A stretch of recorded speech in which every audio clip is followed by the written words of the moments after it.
Because when you do that, that shows that you're not in control. It shows that your pain controls you, your trauma controls you, your hopelessness controls you, your grief controls you, your jealousy controls you, your envy controls you, your powerlessness controls you, your victimhood controls you. That's not power. But he moved with such grace. The fact that you have someone yelling in your face, someone putting their finger to your temple, someone who is completely, um, their whole purpose is to knock you off of your throne, and you say, I'm sitting right here. Has he ever felt so emasculated by another man that he felt the need to emasculate another one? You cannot do it. You don't have the power to take me off my throne. You are not qualified to take me off of my throne. It doesn't matter what you do, what you say, who you say it to. It does not matter because I am in control of me. Welcome back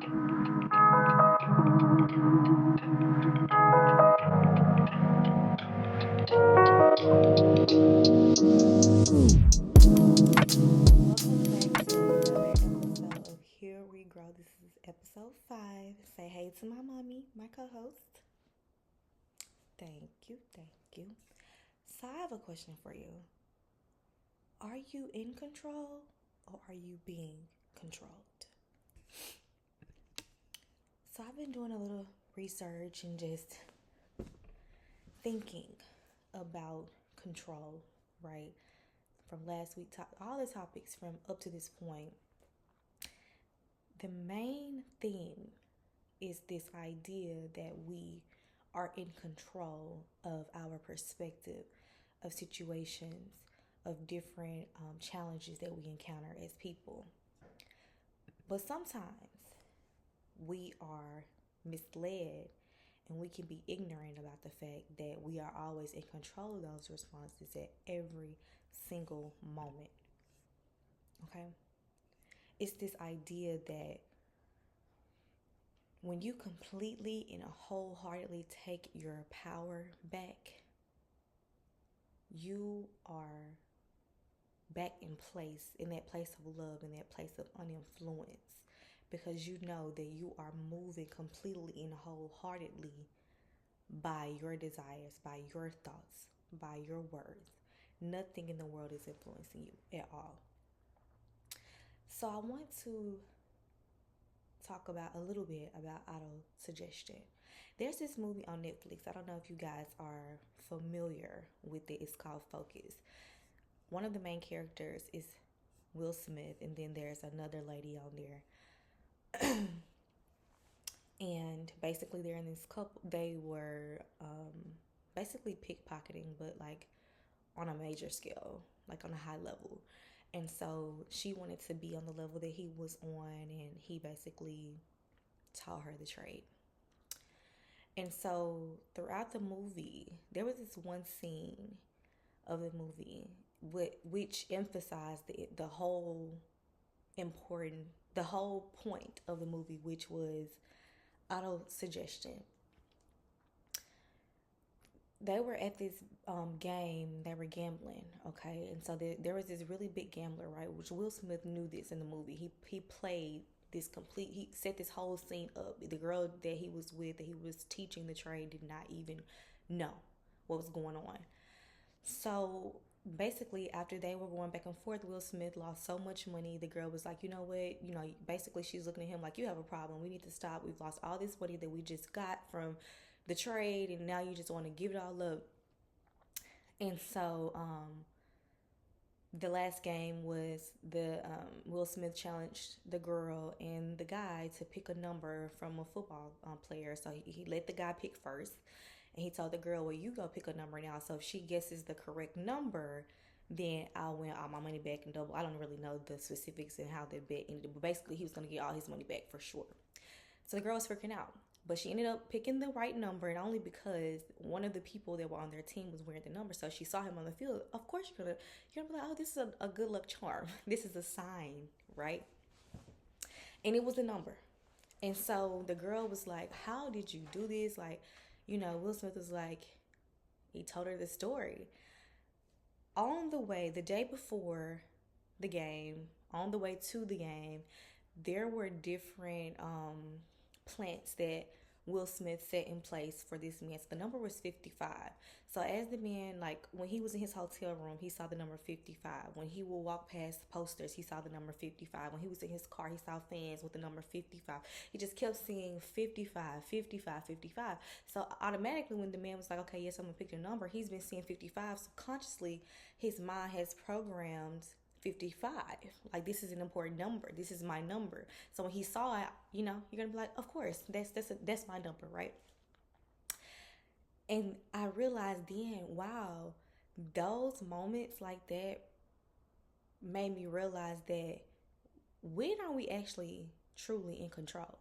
Because even when it comes to angel numbers specifically, that's one that when I first started getting more into spirituality and the practices of it, and angel numbers was such an important part of it for me, because it's like, okay, you see these numbers and it means this. You see 111, you see 222, you see 333, whatever.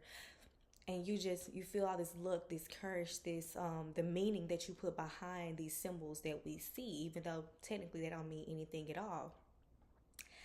Doing that is basically, you are siphoning your power, your energy, and your control to an outside source, and you don't even know it. You think it's you. And so I wanted to bring that movie up because that is a clear example of how we think that we are operating in a space of control, and we're really not. Okay, so going back to autosuggestion, I mentioned a little about the subconscious and the conscious, right? So the conscious thinking mind is the guard, right? It's like the person when you're trying to get into a gated community. It might be the box you have to type in the code, right? It permits or rejects certain thoughts, feelings, attitudes from entering into the subconscious, right? And so what happens is, by saying yes or no to something, your mind accepts it or rejects it. So if you hear something like, let's say they say that this is a great one. All black people have to work, or all black people have to work 2 times harder to gain the success of white people. Because of the history that we were told, right?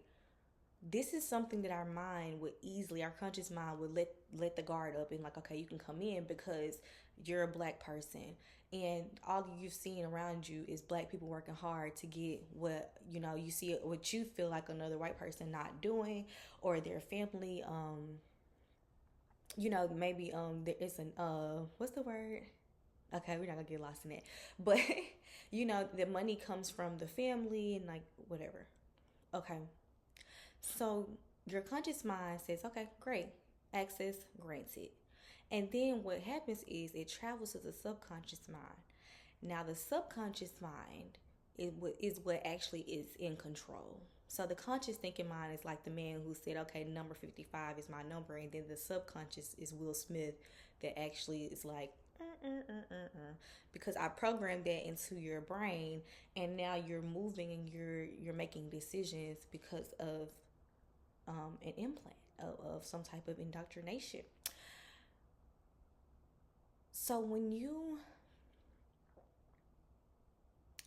are letting your conscious thinking mind, when you're accepting or rejecting or even entertaining certain thoughts, attitudes, and beliefs, this is where power and control is very specific. You have to be very, very aware here, because you can let something slip in and then you'll wonder why you do certain things or why certain patterns keep happening in your life, because your subconscious mind is controlling what's going on, because subconsciously that's how you really feel, because you accepted that belief, you accepted that judgment, you accepted that idea.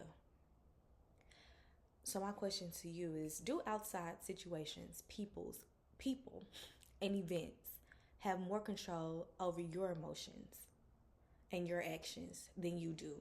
Are you easily swayed and thrown off your throne? Let's be honest here. I definitely have allowed someone outside of myself to have control over me. Definitely. It wasn't too long ago either. This is a space for honesty and growth, okay? Because the truth is, when you are unaware about the importance of being in complete possession of your power and of your energy that you give to anything or anyone else, you will always just give it out for free because you don't realize the importance of it.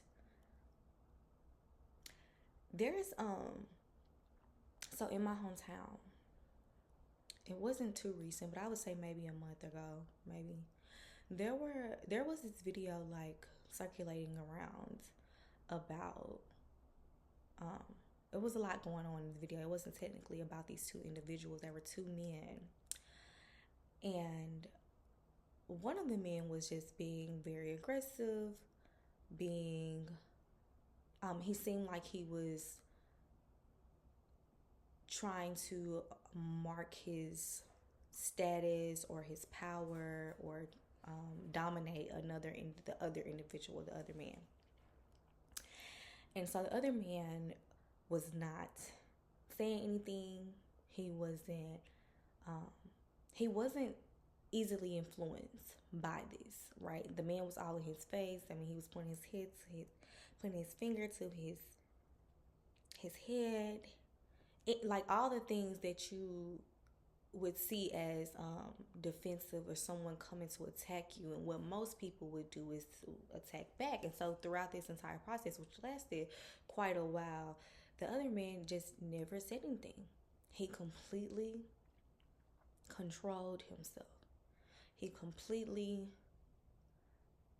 He allowed what he knew and what he wanted his life to look like, to completely impact any potential comeback, any potential reaction to what was going on. And so, you know how things are with social media, everyone has an opinion. And so, when I saw this, so I might as well give mine, you know, um, and it relates really back to this idea of control. So, when I saw this video, instantly I was like, what is going on? Because it just looks so one-sided, right? You see somebody that's just exerting all their energy and they're yelling and they're and like, you better not say nothing to me, I'm gonna get you in your motherfucking head. And then you have another person that's like, man, I don't gotta do that. I don't wanna do that. I don't gotta do that. Now you tell me which one looks crazier.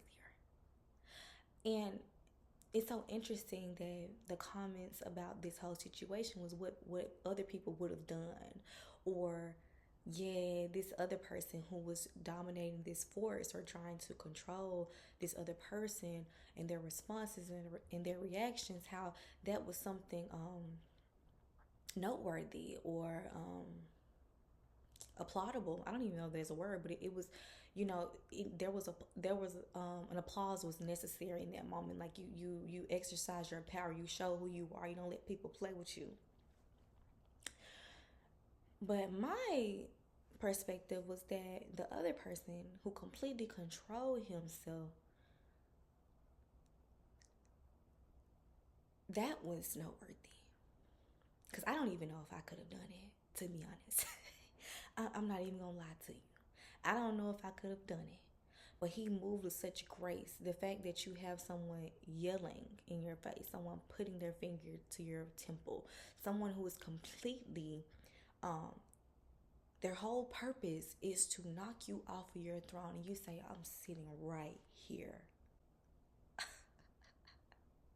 You cannot do it. You don't have the power to take me off my throne. You are not qualified to take me off of my throne. It doesn't matter what you do, what you say, who you say it to. It does not matter, because I am in control of me. You do you, but I'm going to do me. Okay? But seriously, that whole situation was just very interesting, because people feel like when it comes to being disrespected, when it comes to this idea of I need to fight back because I don't need anybody to play with me. I don't want anybody to feel like they're going to get the best of me. It's so juvenile. It never is about what the other person is doing. It's about you. And once you realize that nothing in this world is personal, it's only a mirror to give you an option about how you want to react, how you want to respond to what's going on. Because what I saw when the other person was being very irate was that, dang, did somebody do this to him? Has he ever felt so emasculated by another man that he felt the need to emasculate another one? Because these lessons in life is not meant to hurt another person. It's meant to uplift and empower another person, to teach a person respect even when you've been disrespected. Okay? I had to give y'all a little pause. I was watching this video this morning while I was at the gym. And this lady, her name is Carolyn Miss. I don't know if I mentioned her before. And she said that we need to learn how to battle injustice while also learning how to not do injustice as well. Most people don't. When you see some type of pain or hurt, the first thing you do is say, I'm going to get my lick back. Are you cool? Do you know the consequences of getting your lick back? Not only are you letting them know that they're your puppet master, that they're your master and they have you straight and along, but also is that you're causing other pain to not only you but the other person and other people, because it's not the message that needs to be spread in the world. We see what trying to control other people. We see what killing other people. We see what going to war with other people has done to not only ourselves, to other people, but to the world. It does not work. It's juvenile. It's futile. It's irrelevant.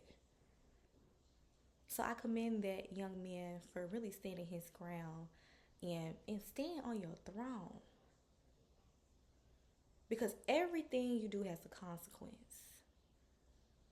And all of the universal laws are impacted by our choices. Especially the ones that are not a representation of who we truly are at our essence. There are times, when you need to exercise some type of power, to battle against some type of, injustice or trauma. But that doesn't mean that you get and that you can determine and dictate when someone else can also feel what you feel. Because when you do that, that shows that you're not in control. It shows that your pain controls you, your trauma controls you, your hopelessness controls you, your grief controls you, your jealousy controls you, your envy controls you, your powerlessness controls you, your victimhood controls you. That's not power. I don't even know where we got that from, but it's not. It truly isn't. And then segueing into false narratives, right? I gotta get my lick back. I don't let nobody play with me. I don't let nobody play with me. Can't nobody play with me.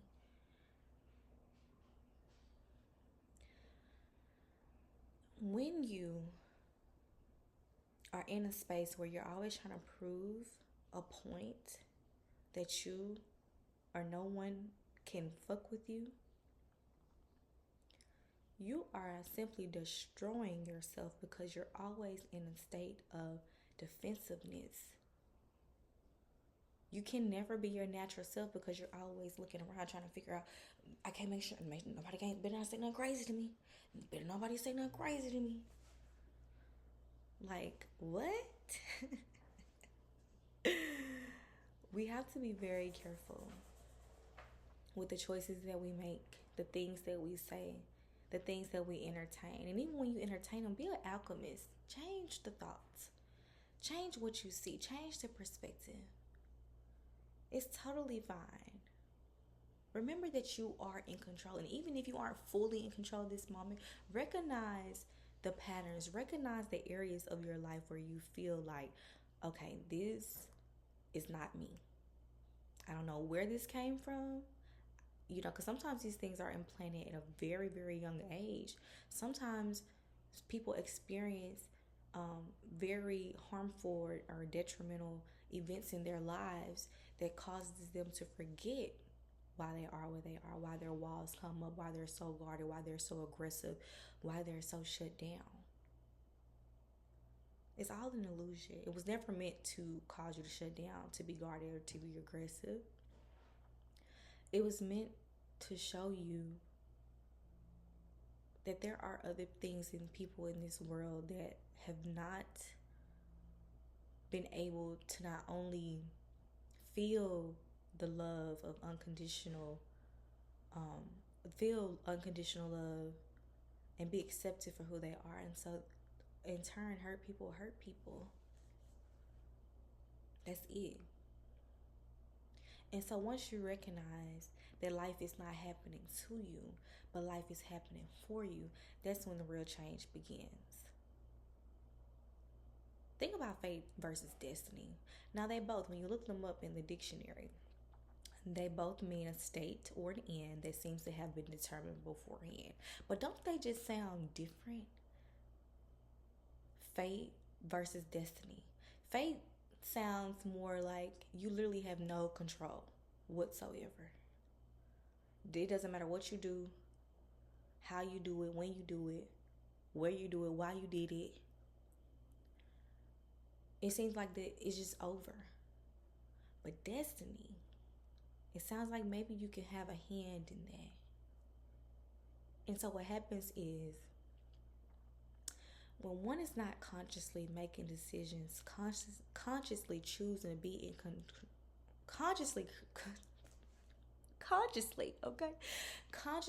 choosing to be in control of their decisions that align with their higher selves, with their unconditional, with their uninfluenced selves of God's source, all that is energy. They will succumb to fate rather than align with their destiny. Because you do.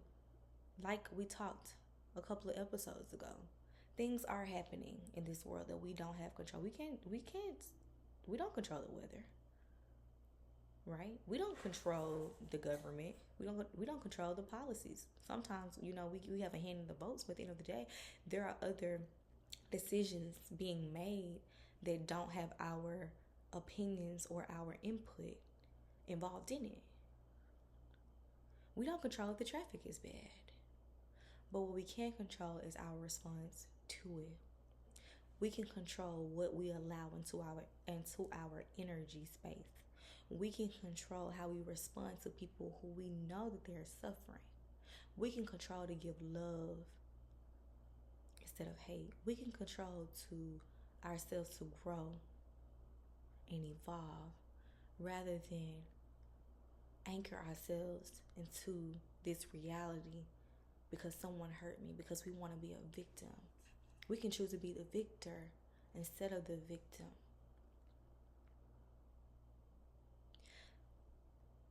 So for the rest of this week, I want you to be in control. Don't be controlled. Don't let what one says or what one does influence you. Don't let them get you off your high horse.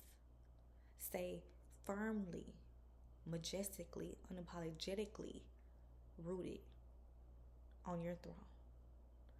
Because at the end of the day gotta end. I'm just waiting. I'm sorry, that just popped up in my head. I had to say it. But truly,